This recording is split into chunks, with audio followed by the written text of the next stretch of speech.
true love, true peace, true joy yet. Okay. Maybe try. Okay.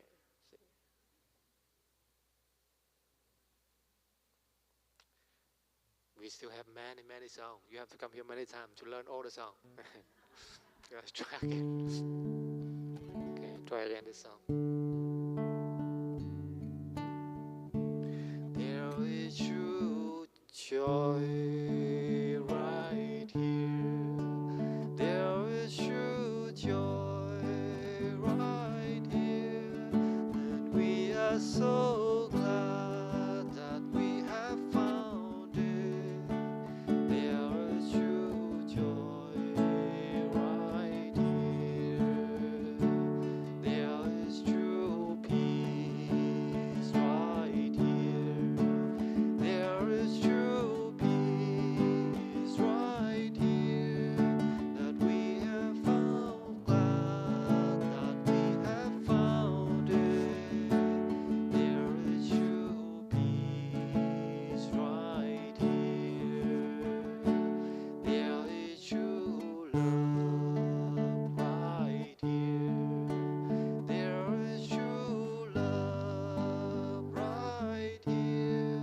And we are so glad that we have found it. There is true love right here.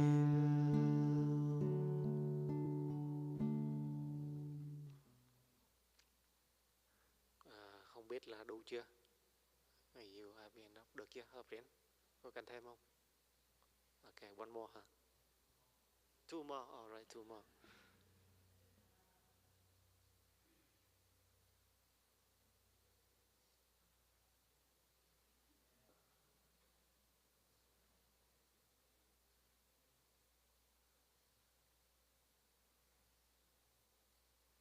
You know the song? Do you know this song? I think Vietnamese song. Cái này là Tình bằng có cái trong cơm. You wanna try this one? Listen to me, my friend. Okay. This is like a folk song, Vietnamese folk song. Yes. Listen to me, my friend. Can you hear the wind is singing a song, a wonderful song? A flock of flying in green, white clouds are all at peace. So our heart beat, beat, beat as home. Dear friend, the stars are bright, and your eyes are twinkling, and your smile is blooming. The moon brightens the night. Oh, my dear friends, oh, can't you see the stars are bright? Oh, wonderful light. Oh, wonderful light. Yeah, it's like that. Easy, huh? Let me try this a little bit low.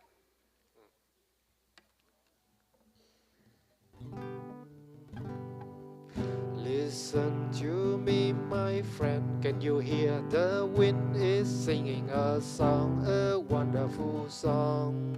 A flock of flying in green, white clouds are all at peace. So our heart beat, beat, beat as one. Oh, my dear friend, the stars are bright, and your eyes are twinkling, and your smile is blooming.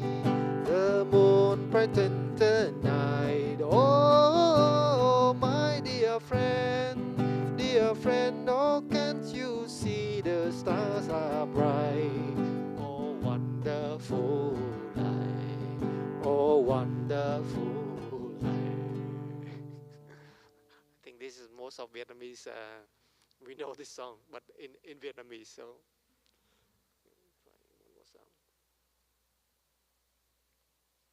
You try to comment it. Okay, comment it again, huh?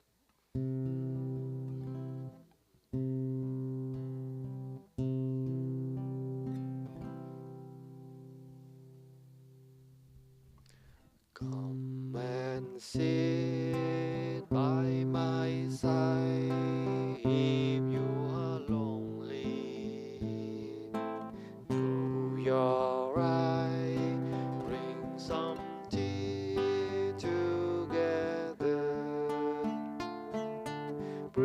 Breathing in, breathing out. Smile and calm. You will feel that our life is so true. Come and sit by my side if you're tired. Close your eye, put your hand on your heart. Breathing in, breathing out. Smile and calm. You will feel that our life is so true. Come and sit by my side if you're crying. Close your eye, put your hand on the earth. Breathing in, breathing out. Smile and calm. You will feel that our life knows happy.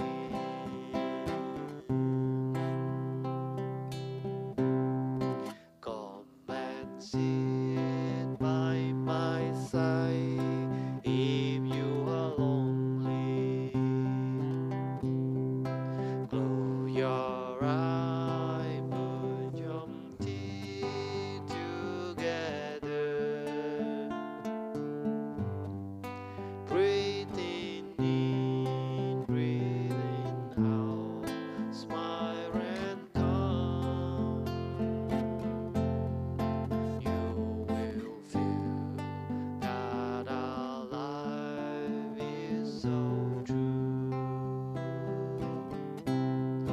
Come and sit by my side if you're crying. Close your eye, put your hand on your heart. Breathing in, breathing out. Smile and calm. You will feel that the life is so true. Come and sit by my side if you're crying. Close your eye, put your hand on the earth. Breathing in, breathing out. Smile and calm. You will feel that our life is happy.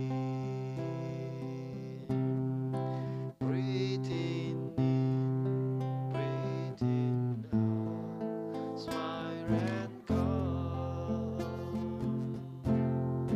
You will feel that our life is happy.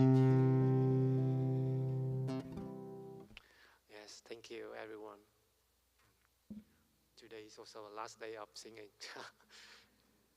I hope you enjoy some songs and you can learn some song when back home you can sing at home.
Testing microphone.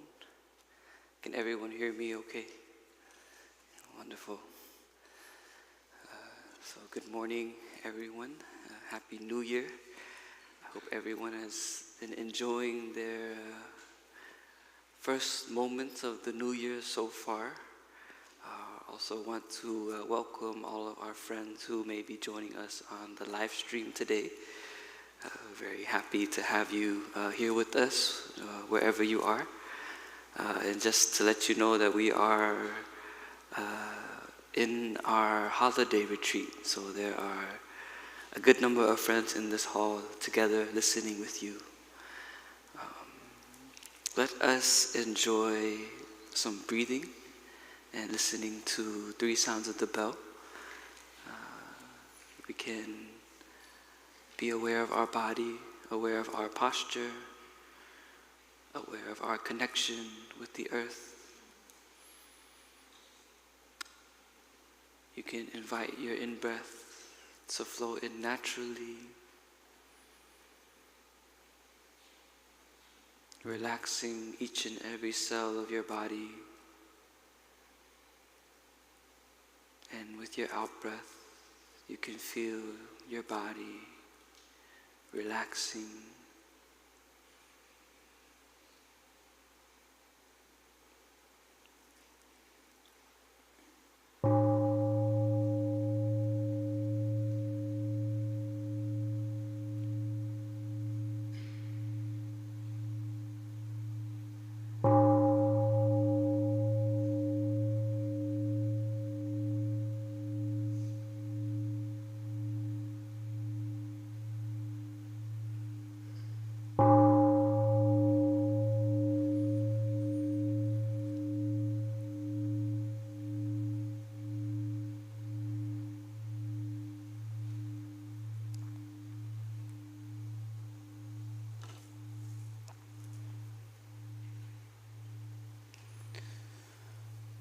Namo Shakyamunaye Buddhaya, dear respected teacher, dear noble community.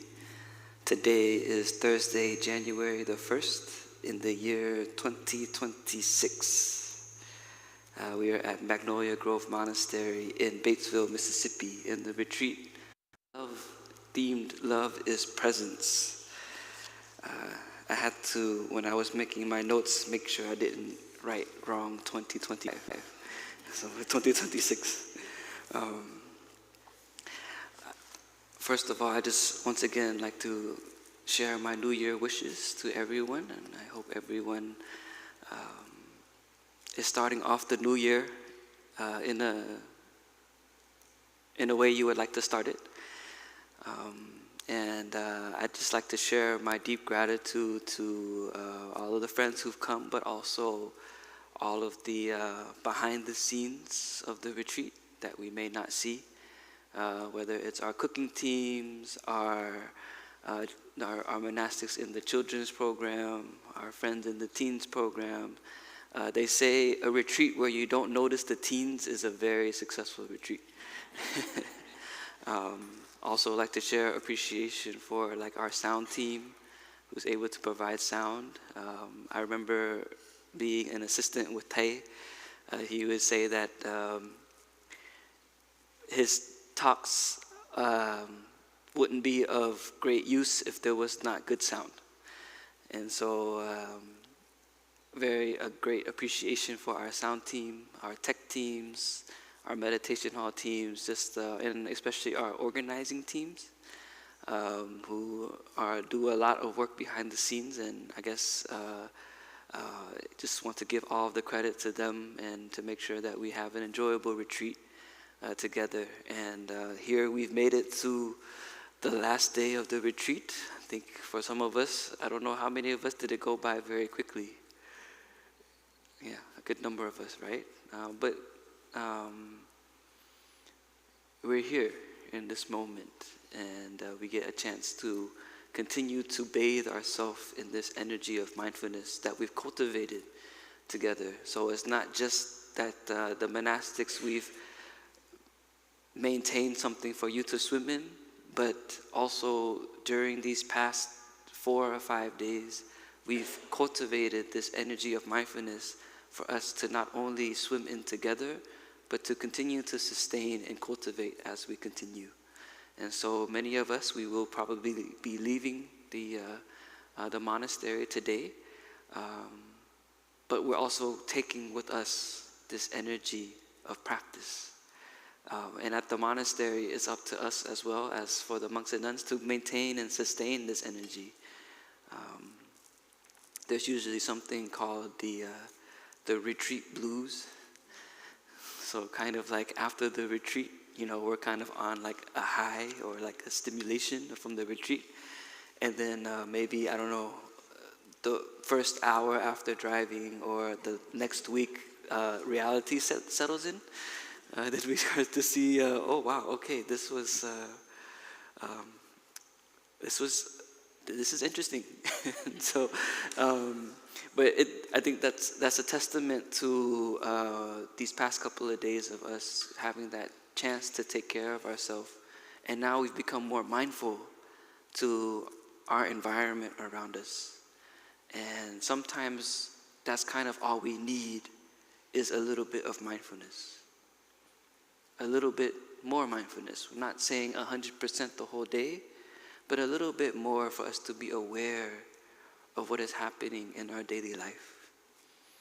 So maybe before we came to the monastery, we may have become less aware, or we may have become too aware of a certain thing, or too focused on something, whether that be the news, or whether that be our family. That may have been a big part of our focus. But coming to the monastery and coming to a retreat maybe gave us that opportunity to shift our focus into something more purposeful. So for example, like something like our suffering.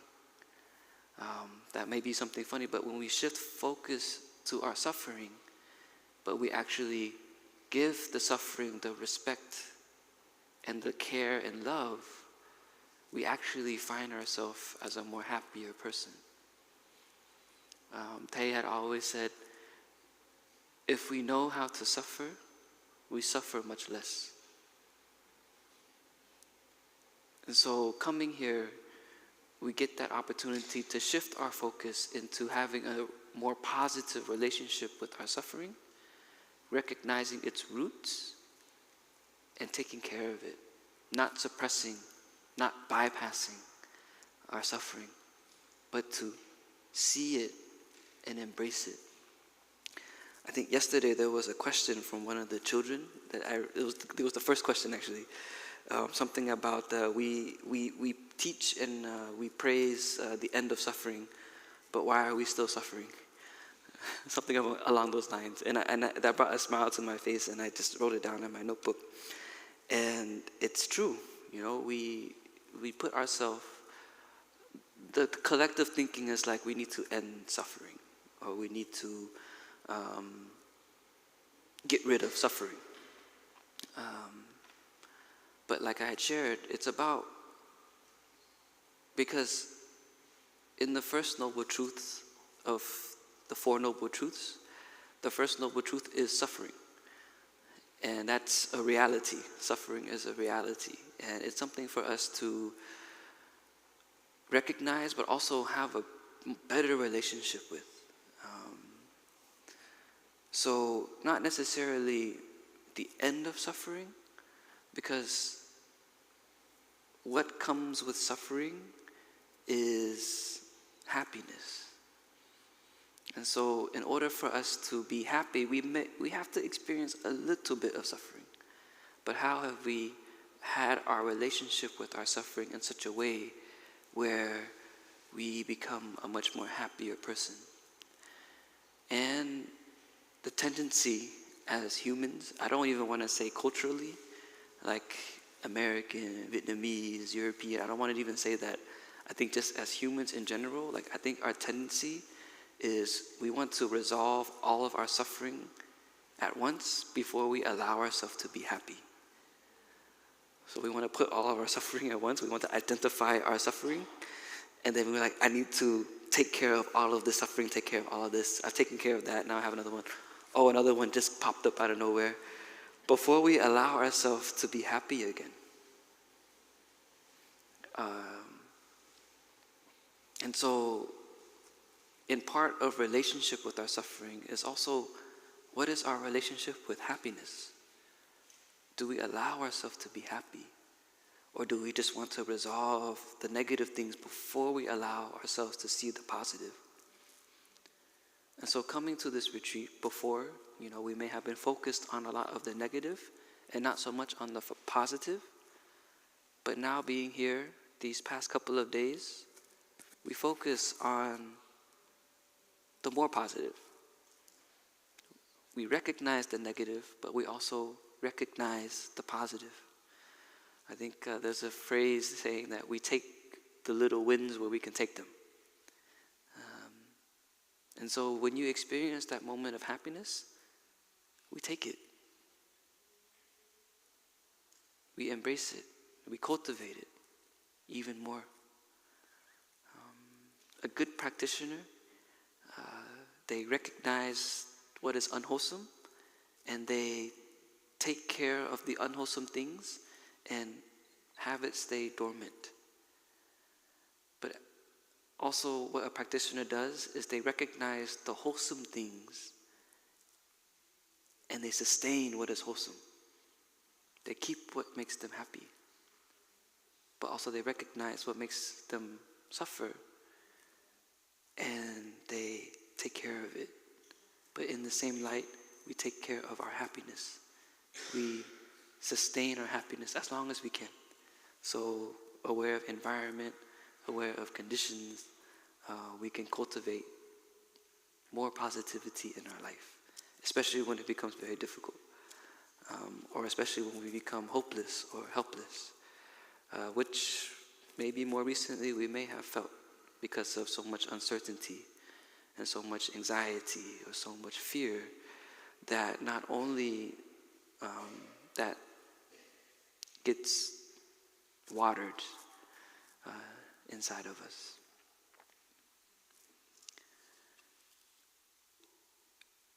So the past couple of talks we have been talking about the sutra on the full awareness of breathing.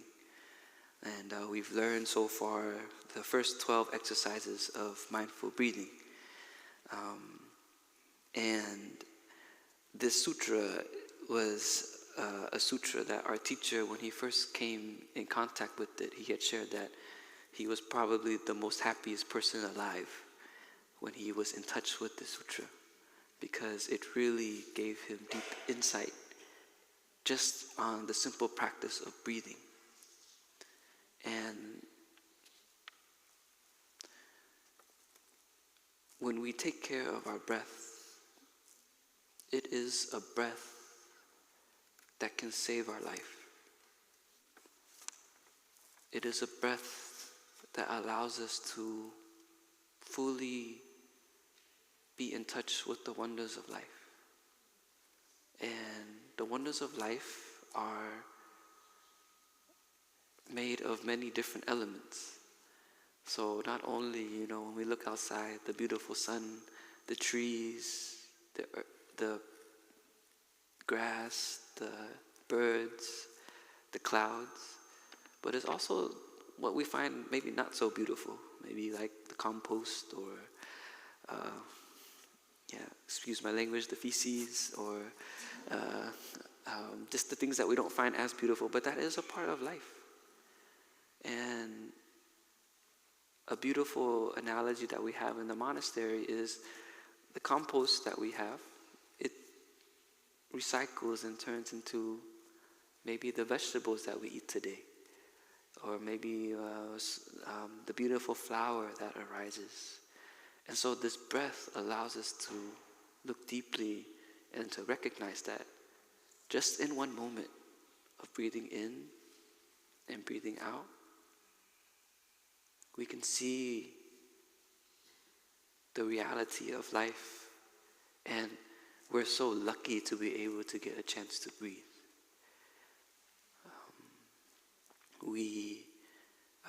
I think scientifically and mathematically, the fact that we're able to be here is truly a wonder, is truly something that is not to be overlooked. We didn't pop up out of nowhere. We didn't just all of a sudden just popped up in Brother Fapji is sitting here on this podium and giving a talk. There was a process to that. I was here because of my parents and their parents, and just this whole lineage of ancestry is why I'm here. But also I had to fight off millions and trillions of my siblings in order to be alive. So when we think about it mathematically and scientifically, it's quite something. And not only that, like when we look at ourselves, just as the components of the human body. When we think about what is the element that makes kind of all matter, we look at, we're made of atoms and blood and whatever. And when you think about just the atoms part of it, you look at like the stars in the sky. They're also made of atoms. And so Tay would always say, like, we're also made of stars. And so it's quite a miracle. You are a miracle, being here, being alive. And so it's so important for us to take care of our breath and take care of this miracle that we are. So I want to review a little bit about what we've already learned, and then we'll get into the last 4 exercises today. And the last 4 exercises, for me, in my practice of the full awareness of breathing, honestly, I practice fully like the first 8, and then once in a while I'll get into the 12, all the way to 12. But 13 to 16 is something that is like, I don't really touch it much because it's very intimidating. It's very intimidating when we first read it or when we first are in touch with it. So we'll explore a little bit about it today to where it's less intimidating, but it's so refreshing and rewarding. So let us review a little bit.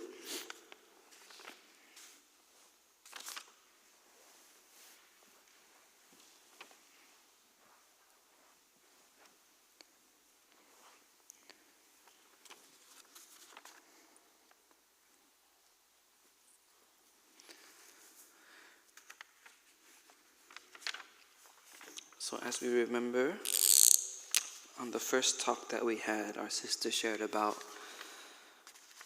the first 4 exercises of mindful breathing, which relates to our body. So, breathing in and out.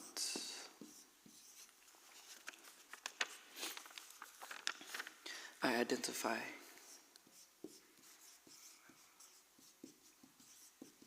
my breath, my breathing. And then the second one, breathing in and out, I follow.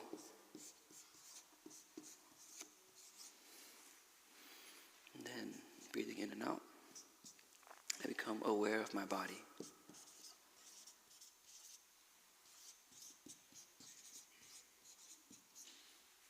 And then breathing in and out, I calm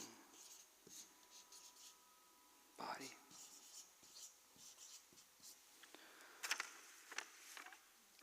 So, like my brother shared, the second talk, he mentioned that always come back to the body. So, yes, we have the 16 exercises of mindful breathing, but there's a reason why these are the first 4, because these are the base.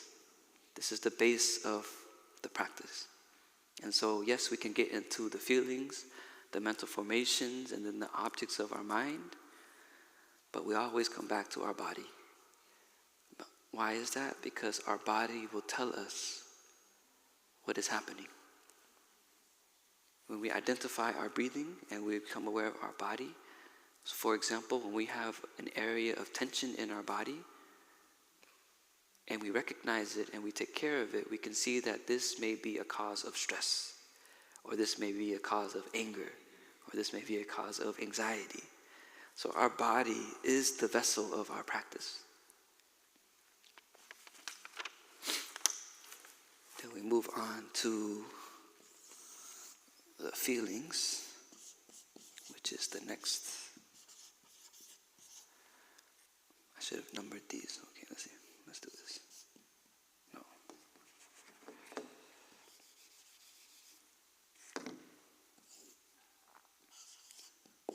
Number 5 is breathing in and out. I am joyful. So I'm cultivating joy. 6th exercise is breathing in and out. I feel happy.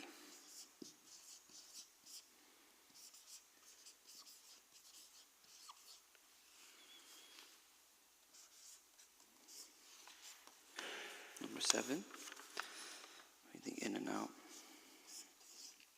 I am aware of my mental formations.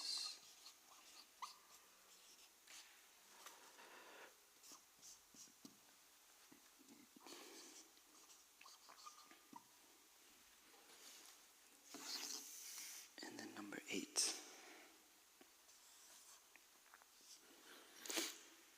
is breathing in and out. I calm my mental formations.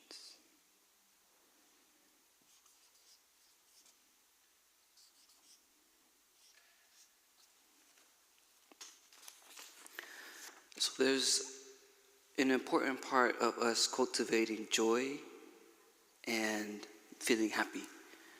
So joy, I think my brother shared that, is something like where we can cultivate so that we can look forward to something. So he gave the example of us being excited to come to the monastery for a retreat. So that brings us a lot of joy. So we may have had a very busy time, maybe with the holidays and so forth, but when we get in the car and we know we're going to treat ourselves to a retreat, we feel very joyful. And we're cultivating that joy because we're allowing ourselves to take care of ourselves if we think in that way. And so cultivating joy, but joy is very different from happiness. And this is something we have to be very careful with. So because joy has that element of excitement.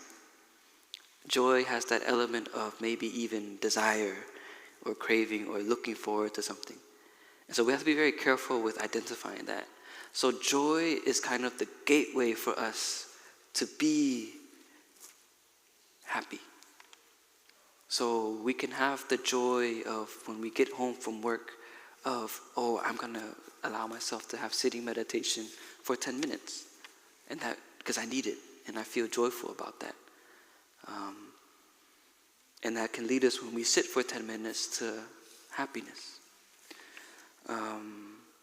But the reason why in our feelings and soon in our mind, why we cultivate joy and happiness is, first of all, we need to learn how to cultivate joy and happiness, because a lot of times we allow ourselves to be in kind of like a more negative kind of thinking. And so we need to learn how to cultivate more joy and happiness in our daily life. But also, taking care of suffering may be more easier with a happier mind than a suffering mind. And so when we're taking care of happiness, it may be easier to do it when you're more happier. When we're taking care of suffering, it may be more easier to take care of it when we're happy than when we're suffering. So this is why we cultivate joy and we cultivate happiness.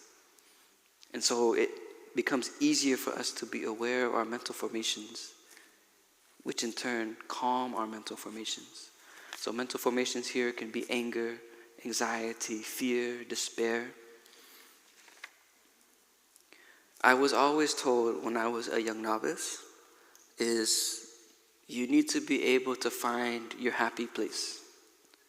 Like what can you do that guarantees you to be happy? And I ask that to you. Do you have a happy place? Do you have a place where you can go to that is guaranteed to provide you happiness? I remember one of my siblings shared, laying in the grass. That is what makes me happy. So anytime they feel sad, they just go and lay in the grass. And that is them cultivating that joy and happiness so that they can take care of what is happening inside and maybe around them. So I ask you, do you have a happy place? If not, maybe try to find one. Don't force yourself, but try to find one. Because sometimes happiness, it can be very tricky. So we need to be very careful with that. But cultivating happiness is very important for us as a practitioner. And now we move on to the next section, which is our mind.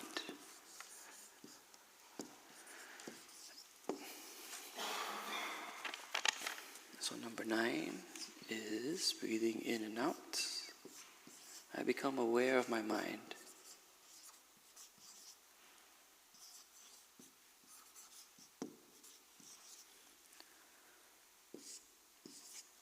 Number 10, breathing in and out. I gladden my mind. So it's still kind of like related to being joyful and being happy. Number 11, I concentrate.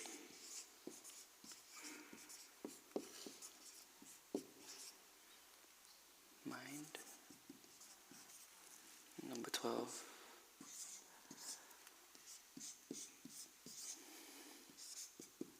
I liberate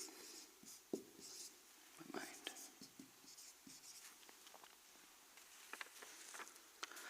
So breathing in and out, I become aware of my mind. What is going on in my mind? Maybe a lot of things going on. Sometimes maybe nothing, which sounds great. And so we become aware of our mind and recognize what's happening in our mind, which in turn, our body helps us to, when we calm our body, we may find it easier to be aware of our mind. So it's like when we have like a cup of orange juice with pulp. When it's stirred up, but when you allow it to sit for some minutes, you start to see that the pulp starts to divide itself from the orange juice. So this is an example of calming ourselves. So when we calm ourselves, we start to identify more clearly the contents of the orange juice. And so that's an example. But when we stir it up, then it gets stirred up. So when our mind gets stirred up, it gets stirred up. So when we're able to calm our mind, we start to be able to see what is happening. What is our mind forcing us to do? And then we move into something gladdening our mind. Gladdening here is in the same light as to make my mind happy. You may be familiar with this teaching here of the consciousness. And so we have, in Buddhism, this is kind of a little bit of psychology. We have different elements of consciousness. And I'll just go over this very briefly. And so we have what's called our store consciousness and our mind consciousness.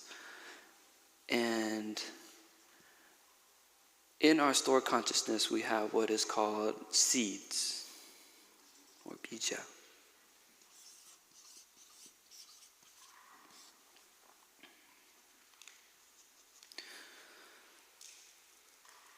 And then we have these different types of consciousness, which is our eyes, ears, nose, mouth, Ears, nose, mouth. Missing something? Body. So body, touch. And then we have our mind. So whatever we receive within our eyes, our ears, our nose, what we taste, what we listen to, what we touch, this is watering something in our store consciousness. So for example, when I see something that makes me happy, I see something with my eyes and it makes me happy, it's watering this seed of happiness here. But then when I hear something that makes me angry, and I keep on hearing something that makes me angry, so we can see like this is watering this seed of anger. As all seeds, they begin to sprout, and then they grow into our mind. They grow into some kind of flower within our mind. And this is what becomes present in our mind. Because of what we're receiving through these senses, it starts to water what is in these seeds. And what gets watered the most is most likely is what is going to be arising in our mind. And so this is us becoming aware of our mind. But at the same time, if I'm watering this seed of anger, I can see, oh, anger is very present in me. And so at that same time, what we can do is we can invite the seed of mindfulness to come up, to embrace this seed of anger. So mindfulness is also a seed here, and it's something that we can cultivate. So when we become aware of our mind, we become aware of what is present in our mind.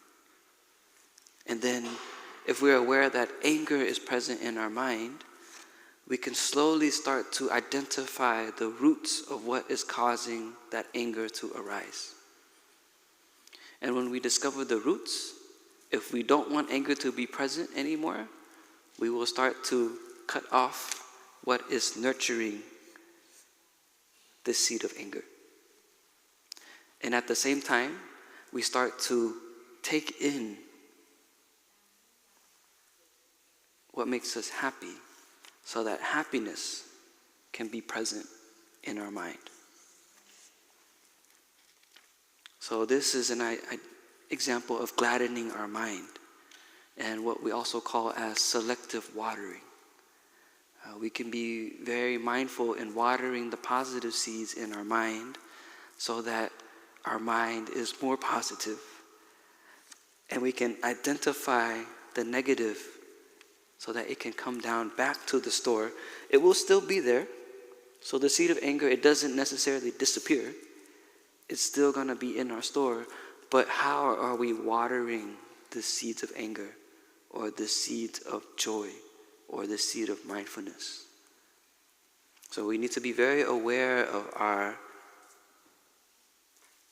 sense organs and see what we are taking in and see what we are nurturing here. And then at that time, when we gladden our mind, then we can start to deeply concentrate our mind. And when we concentrate our mind, we liberate our mind. And liberate is it's a big word, but we liberate our mind. Let us enjoy the sound of the bell.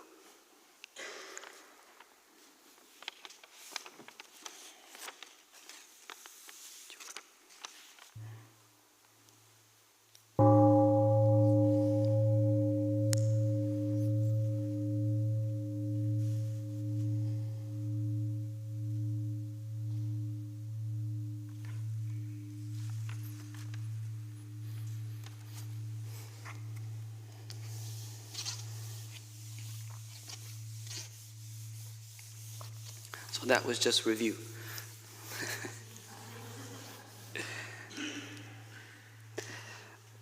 There was like a little challenge, or not a challenge, but I think it's all understood that to give a talk on the last four, to do so in an hour is very difficult.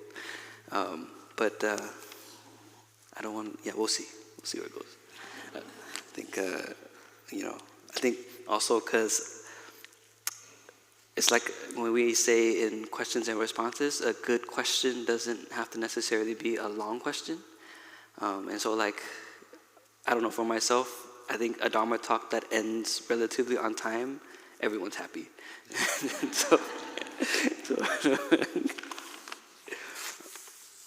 okay, now moving on. And this is where it gets really kind of like very deep and very kind of like intimidating. And so moving on to the next, we're focusing on what we call our objects of mind.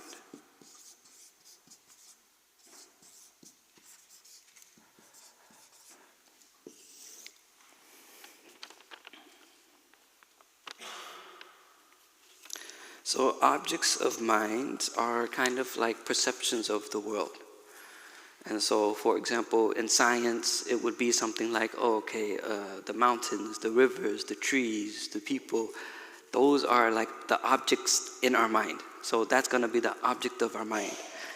So it's kind of like everything, if that makes sense. So object of mind is everything. So not to make it complicated, this is a marker. This is the object of your mind.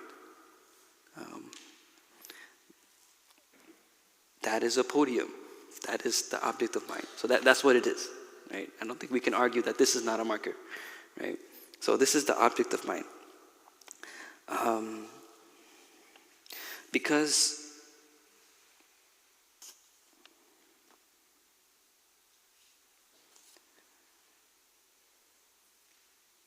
the object of mind, it requires a subject and an object. And so when the object is present, then the subject is also present. So for example, when the marker is present, I see this as a marker, this is my perception of the marker, so I'm present. So the subject and object. And so without the object, there won't be the subject. And without the subject, there won't be the object. And so,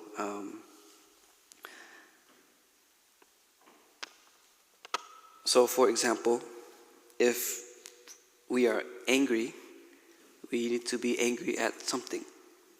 I don't think it's just randomly that we're just angry.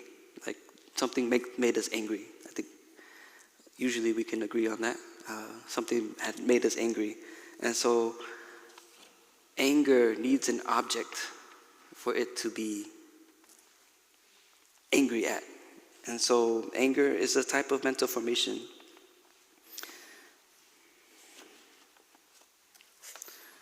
So the object of mind is just it's just an object that is present in our mind. So the 13th exercise of mindful breathing, and so breathing in and out, I contemplate impermanence.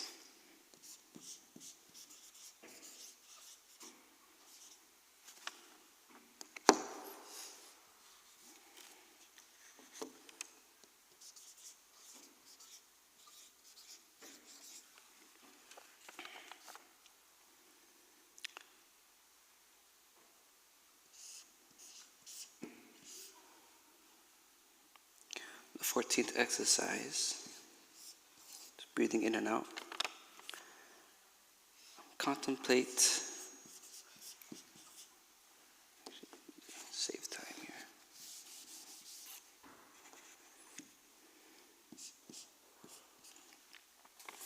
The nature of non-craving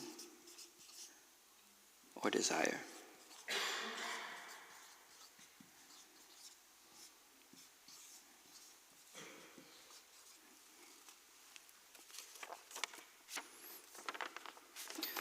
So,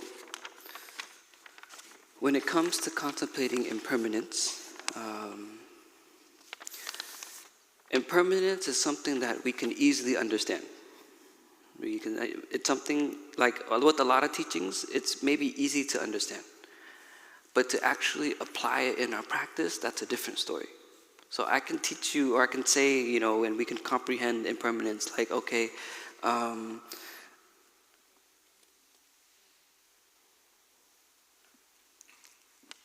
this is today and tomorrow it won't be like that. Or like, I am of the nature to die. Or this is not supposed to be there. And so impermanence is such an important factor of life. Actually, without impermanence, I don't think life would be possible. And so it's easy to understand that. But to actually live that and have it to be a part of our understanding or a part of our life is a different story. Because, sometimes I may be walking, and if I'm afraid of death, then I may be very fearful of where I'm going or how I'm going, and so forth. And so, but that's a really bad example. But I think the main important thing is for us to not only take the teachings of impermanence as an understanding, but something we can apply in our practice. It is not only words or concepts, but it's an actual practice. And it does not mean here today, gone tomorrow. It doesn't mean that. So all things are endless. All things are in endless transformation.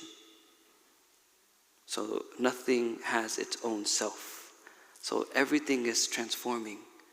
So for example, when we look at a photo album of ourselves 20, 30 years ago, we probably don't look the same as we were 20 or 30 years ago. But that was still us. So that's a part of us transforming and the laws and the nature of impermanence. So to be impermanent is to be without a self. So the non-self aspect.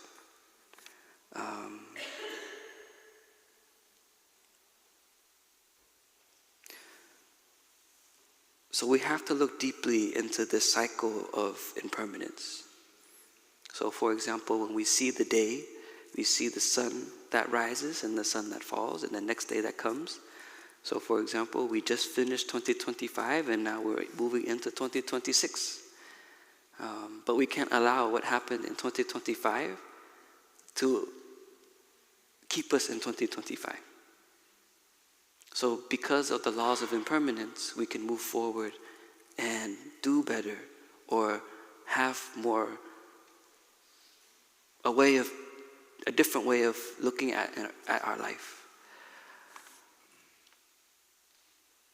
There's a teaching on we can build a better past now.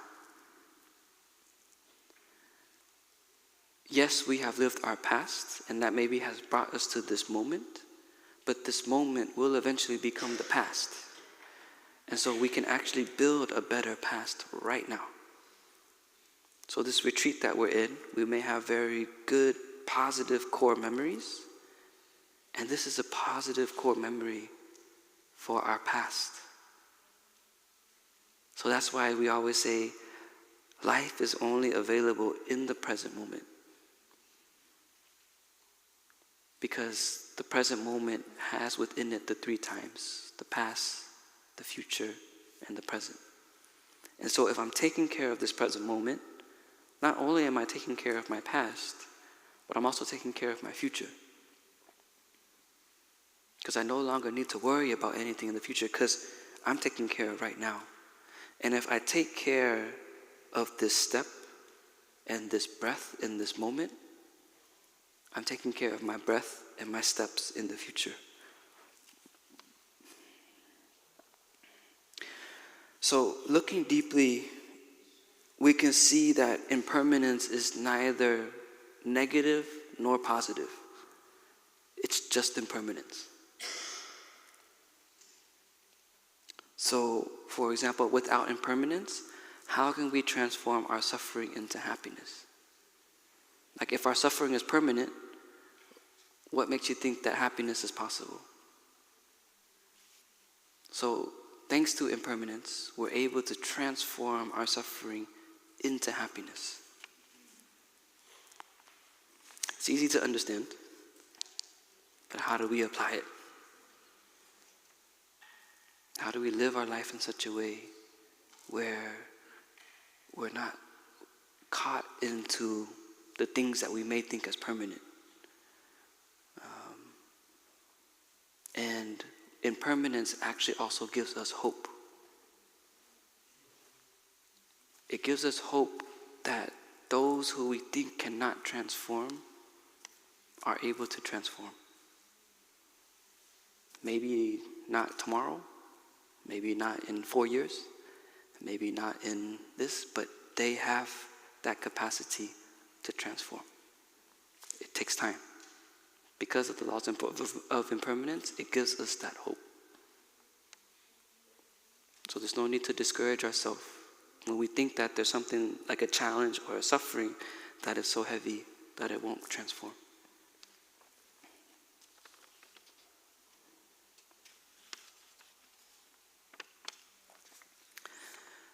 Number 14 is the nature of non-craving or desire. And so this is kind of like us being aware of our desire. So there's an example of like when you go fishing,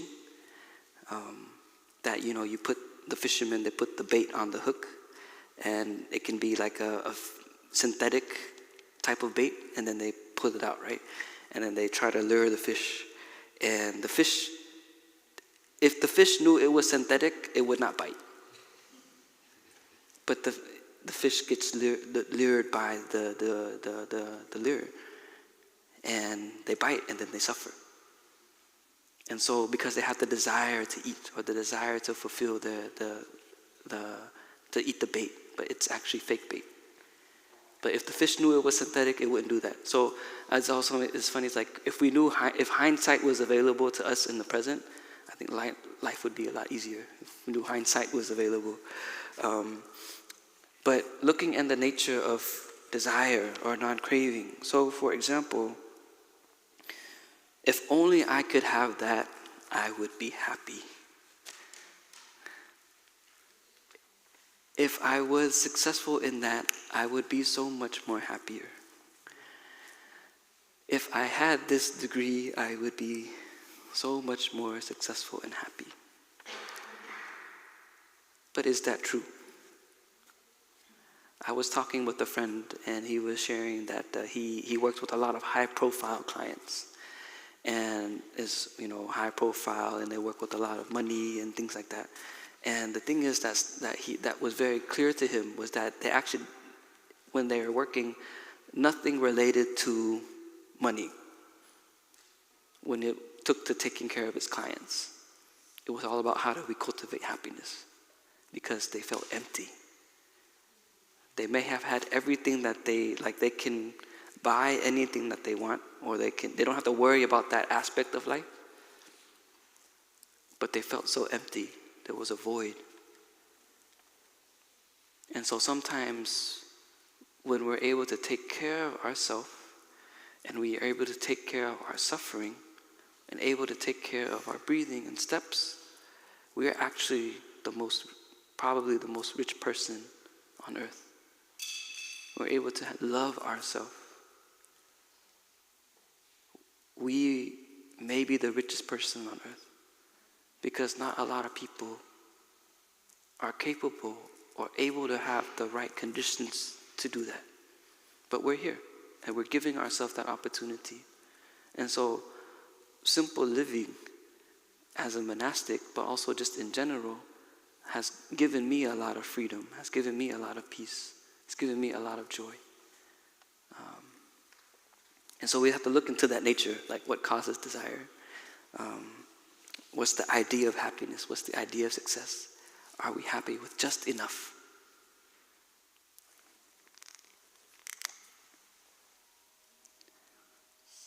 Number 15.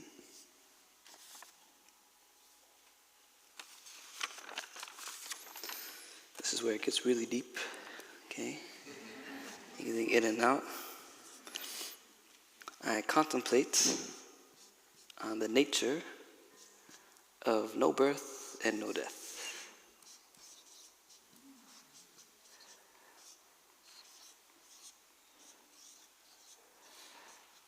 And then number 16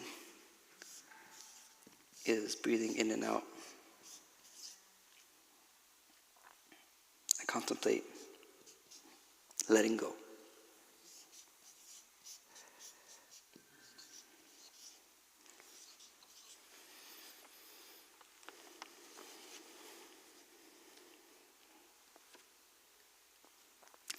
just enjoy the sound of the bell.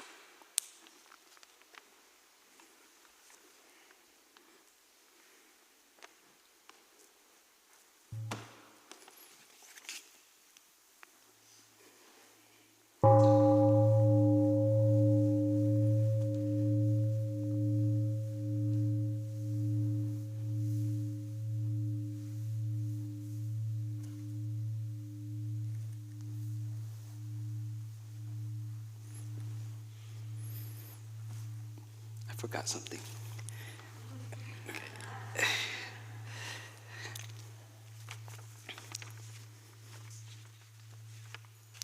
So contemplating on no birth and no death. I'm going to erase this.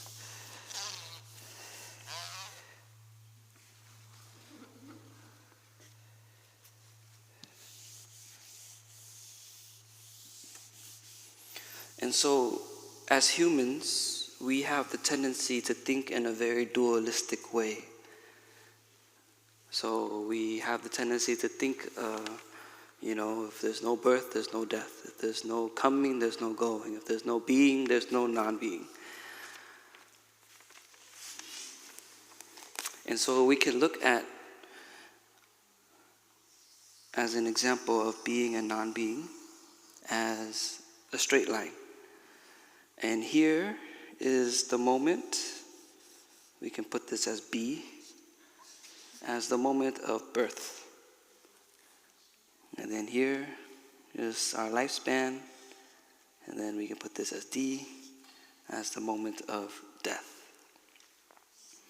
But before this, we have what our idea is of non-being.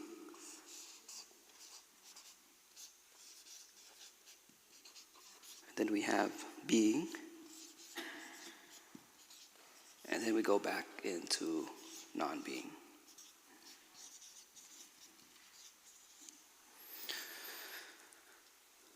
But when we contemplate on this, I think I've shared and I touched on it a little bit, is that when we are born, are we popping up out of nowhere? We started somewhere, right? I think in the South there's a term, I was the twinkle in my father's eye, or something like that. We didn't pop up out of nowhere. So for example, like this flower. The flower is fully present here, it's fresh. But before it was a flower, it was a little seed. And for the seed, for it to be as the flower it is today, it required water, it required sun, it required a caretaker, it required the earth for it to blossom into the flower today. And so the same thing can be said here.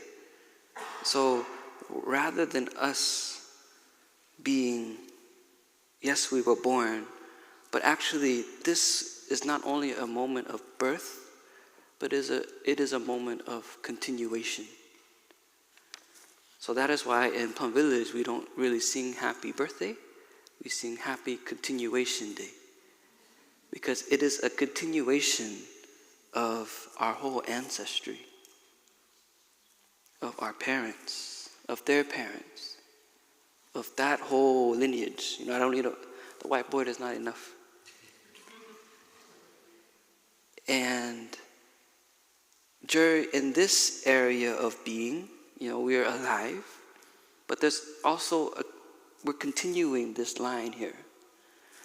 But also in the same time, we're a living ancestor. Believe it or not, you're an ancestor. You're a living ancestor. So how have you lived your life to be of, once you get to this D part, when we quote unquote non-being and not being anymore, when we die, like what happens then? Do we just stop? If this is continuation, then shouldn't this also be continuation? So we may not be continuing physically, but we are being continued within each and every person we become in contact with, or our children, or their friends, or the younger generation. We are a continuation of Tae. You can see that Tae may not be here physically, but his teachings is so alive right now. Not only through maybe the talk, but through each and every step and breath you take, his teaching is alive. And so we are continuing his teaching. So there, the idea of being and non-being, we can get rid of that dualistic thinking when we think about there's no birth, there's no death. There's just continuation. When we are able to uproot the thinking of no birth and no death, we're able to uproot the thinking of being and non-being. There's an example of a cloud. So a cloud just didn't randomly just pop up, right? I think it's the same concept here. The cloud had to have certain elements for it to arise. So the moisture in the air, maybe a body of water, the sun, for it to arise. And then it becomes a cloud. It lives its life as a cloud, and then the cloud maybe not be the same formation as it was yesterday. Or may not be there anymore. And we ask ourselves, where did you go? The cloud will respond, I didn't go anywhere.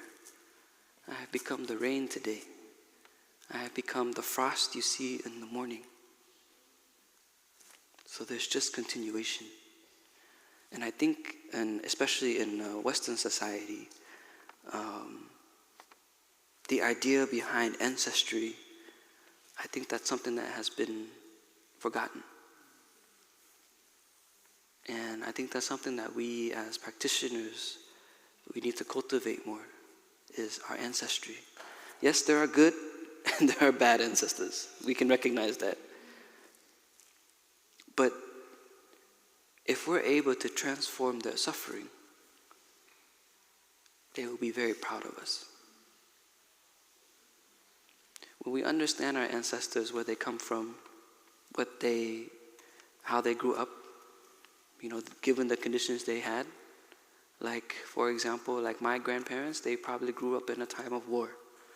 So all they knew was survival.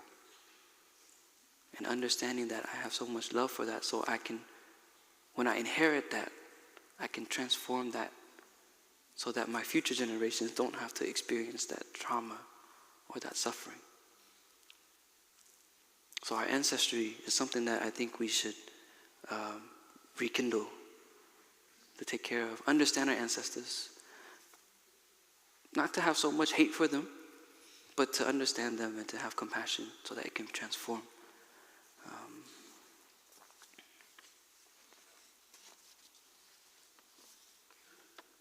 So there's no birth, there's no death, there is only manifestation, and there's only continuation.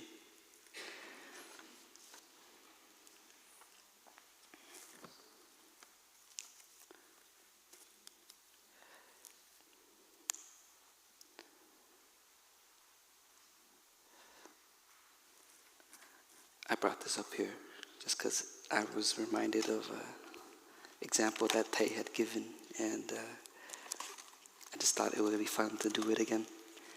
I've never done it, but it's a great teaching on no birth and no death. And so, as you see, I have a matchbox, and I think we all know what the matchbox, what it does. And so we understand that, there's a flame in here somewhere. We understand that, these matches, they make flames. But as you see now, there's no flame. But we know that there's a flame hidden in here somewhere. And all it needs is the right conditions for it to be present. And so we may ask, our dear little flame, where are you? And they may respond, I'm here. I just need the right conditions to be present. condition is here.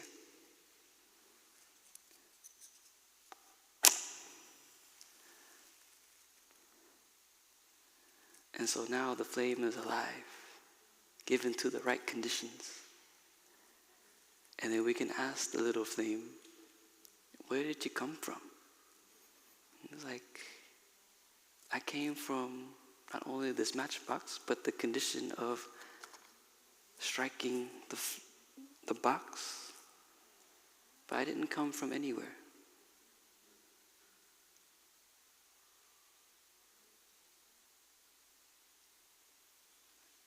And we can see that this flame also will disappear. And we ask the flame, where did you go? Like, I also didn't go anywhere. I'm now in the meditation hall, breathing together with everyone here. And so when the right conditions become available to us, then the wonders of life also become available. And lastly, we have the 16th exercise of mindful breathing, which is letting go. And letting go is a very, I enjoy letting go because it's a very powerful practice. Letting go here doesn't mean to let go of everything or let go of reality. Actually, letting go helps us to be more free and to be in touch with reality.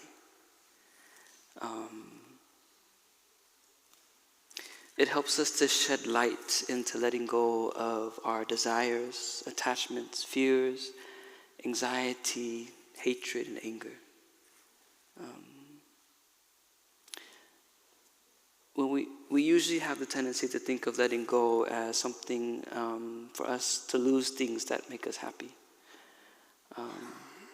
But actually, when we let go, the happier we are, which may sound funny. And so there's a story of the Buddha back in the Buddha's time. It was one time that the Buddha was hanging out with his monks in a field, and then all of a sudden there was a person who came very distressed, and he had asked the monks, dear monks, dear Buddha, have you seen a herd of cows anywhere? And because I need these cows in order for me to have my living, in order for me to sustain myself, I need to have my cows. And the Buddha said, no, I didn't see any cows, but I wish you the best of luck. And then the Buddha had turned to his monks and shared, dear monks, aren't you happy you don't have any cows to take care of and to hold on to? You should see the stress on the person's face because of holding on. Yes, we understand to sustain life, but also the fact of holding on to something, causing so much stress and pain and fear and anxiety. As for us as the monks, we didn't have the cows or any attachments to hold on to. And so we're able to let it go.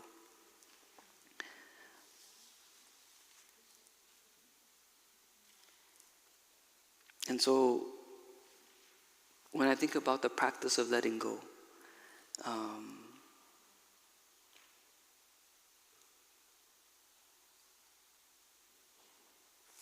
it's of me letting go of myself to be one with everything. I was hiking in a national park, and I was just walking, and all of a sudden I approached this forest, and the forest just had this type of energy, and I just stopped. My body just stopped. And I just joined my palms, and I asked for permission if I can enter this forest. Because the forest had so much presence, it had so much being. And I was like, oh my goodness, I need to, though as a human we may see ourselves as the dominant, do whatever we want to do kind of thing. But in that moment it was very clear that I was not the dominant being. And I asked for permission to walk in the forest, and I walked ever so gently not to harm the forest. Because there was so much presence, there was so much wisdom, there was so much insight in that forest. That forest has lived thousands of years, and it's seen things that we as a human species have not seen yet. And so I let go of myself in that moment to immerse myself in nature.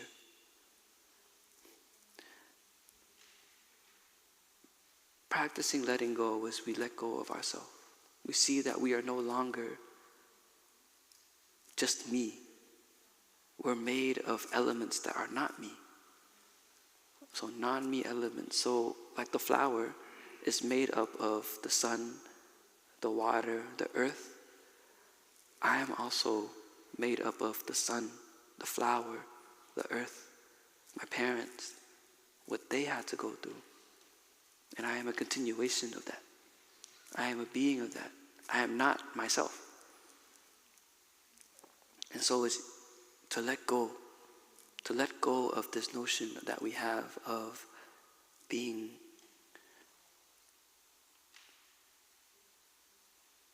if we cannot let go of our wrong ideas, then we actually cannot be in touch with the reality of life.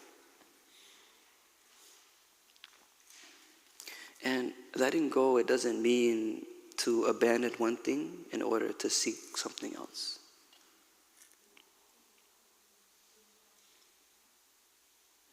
It means that you're giving up every comparison. The comparison of no birth, no death, being, non-being, the self and non-self. And so, once again, understanding it is easy, but practicing it is another thing.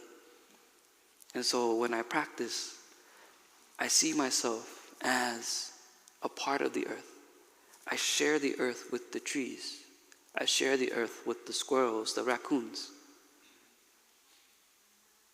I don't own it. And we may be experiencing more recently just earth doing her thing. Like before you guys came for the retreat, we had we were in the 70s, which is very rare for, believe it or not, in Mississippi. It was very warm. For me, it was very concerning. But for me, I saw that Mother Earth is healing herself. And the thing is, she's going to heal herself, whether the human race is here or not.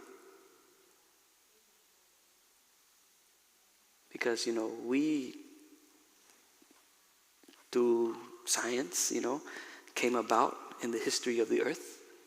But when you look at the history of the earth before we became, she had her thing as a planet before this bee. And then she will have her thing after that. So us as a human species, we can be aware of that. And we can see that the earth is healing. And she's going to do her thing to heal. But how can we help her to heal? How can we help her to heal?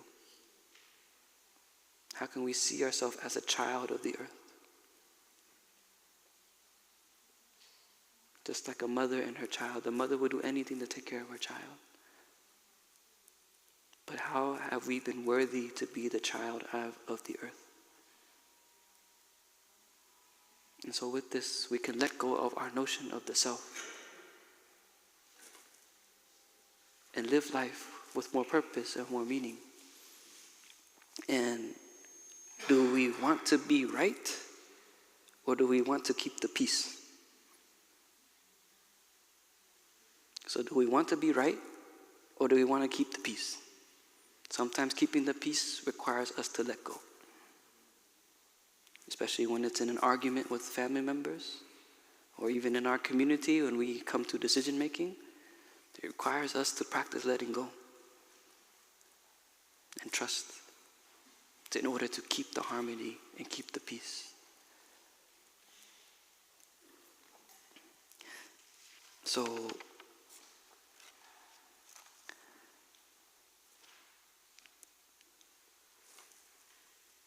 all of this being said,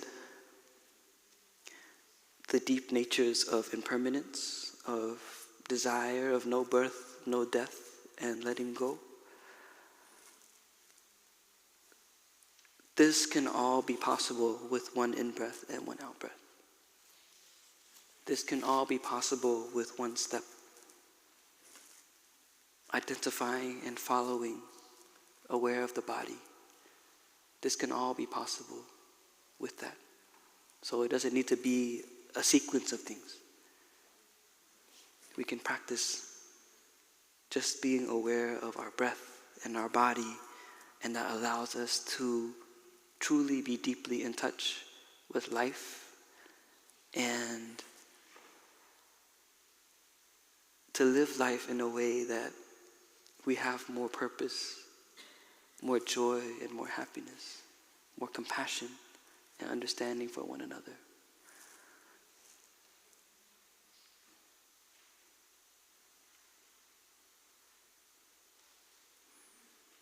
And so, to welcome the year 2026, we can give rise to this energy of cultivating our steps and our breath. Because honestly, someone asked our teacher, is there anything more than that? Just breathing and walking. And he said no. That's all you need to know. And so yes, we can get into all of this, but we got to come back to our breath and our steps. Because that's where all of this becomes available. And so we can welcome the year 2026 like this. I think someone in the beginning of the retreat said, I want to end the year with more peace and start the year with more purpose. And so we can give purpose to our breath. Our breath has always been there, but have we ever been there for it? So thank you so much for allowing me to share this Dharma talk for you this morning to start the year. And it's a great honor of mine. And I'm very grateful to each and every one of you. And I wish you all a very beautiful continuation after the retreat. And know that, we're carrying each other. It doesn't stop here. It doesn't stop after the retreat. It continues. So please take care of yourself and take care of your practice. And very grateful to each and every one of you here. And I tried to end on time, but I went a little bit overboard. But I hope my siblings will forgive me for that. But thank you so much. And we'll end with listening to 3 sounds of the bell. But really take these 3 sounds of the bell, take these breaths, these next moments together with purpose. Enjoy deeply. Fully relax the body and be fully present in this moment.